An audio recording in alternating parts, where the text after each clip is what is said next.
Hello, this is the Home Doc. I just wanted to go over, I'm doing some finished painting now on the Caterpillar excavator. I went ahead and wet sanded the whole body with the primer and everything, and with 400 grit sandpaper. And then I'm spraying the finish coat. I went ahead and over here I have the paint I'm using. Basically, it came from Tractor Supply, and it's the Caterpillar yellow. And I had to thin it down with Napa, the paint, to make it a little thinner. And I basically poured it in. I used one of these strainers here, pour the paint in, and then I have my gun. And I'm going to go ahead and I want to show you how I paint there, but you got to have pretty good sweeping motions and pull the trigger. But what I'm doing, I got the first coat, so this is the second coat. So basically you want to kind of go back and forth like you do with a spray can. And you can adjust the air pressure here on the regulator, and also you got your paint flow at the top and then your air flow at the bottom. And the biggest thing is not hold it steady. You want to keep moving it, so you won't have any type of run.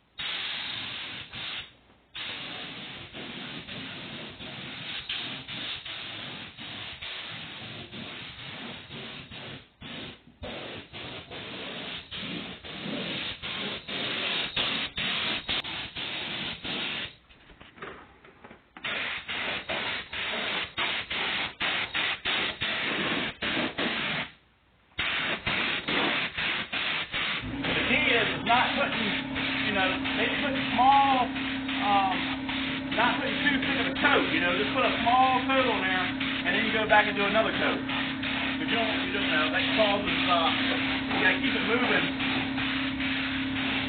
If you don't, it's gonna run. So this gun here came from Lowe's. It's nothing fancy, but that does a good job. It's a cold bolt gun.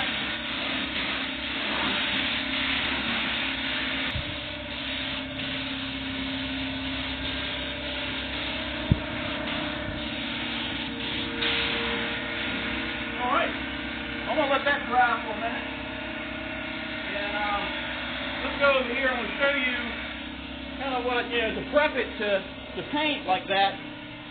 What you had to do, because this is the telehandler I've been working on, and you basically had to put Bondo in some of the spots, and also I used some of this glazing spot putty, and like down in here where the weld was, we welded the bumper on, you kind of fill the weld voids and everything with that.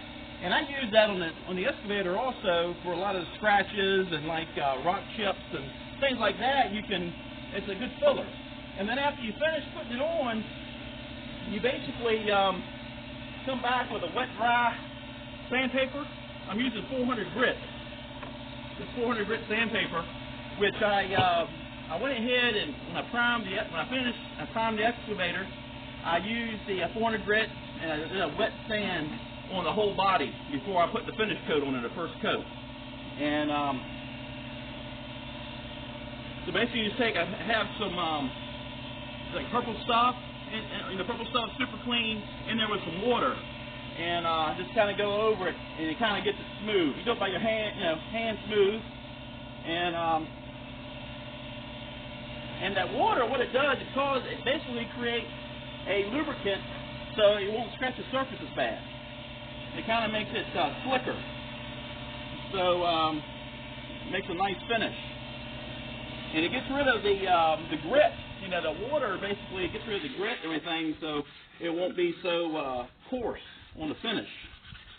And we'll go around here and just kind of rough this up a little bit. Well, not rough it up, but kind of smooth it down. And so when we come back, we'll I'll put some more primer on it, and then it will be ready to paint. So,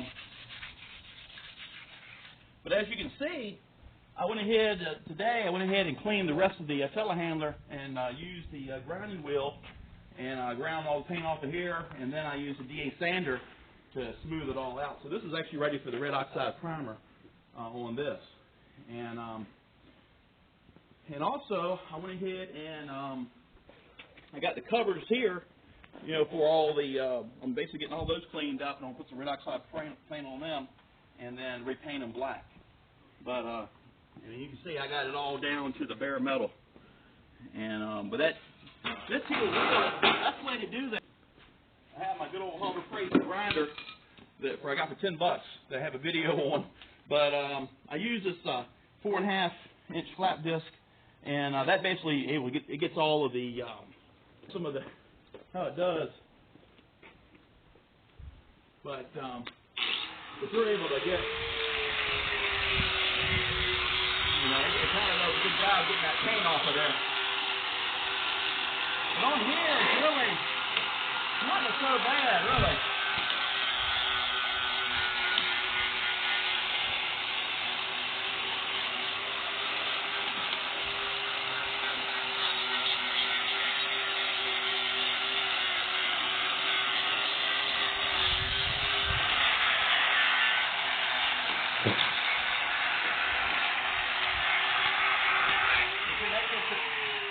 That basically gets smooth, then I come back with a DA sander, and it's got a little more paint on here, like right in this area. Oh,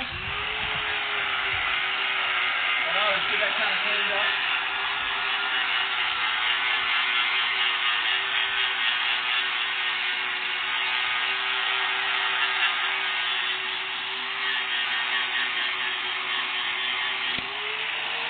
Yeah, so that's basically ready right now to put the red oxide primer on.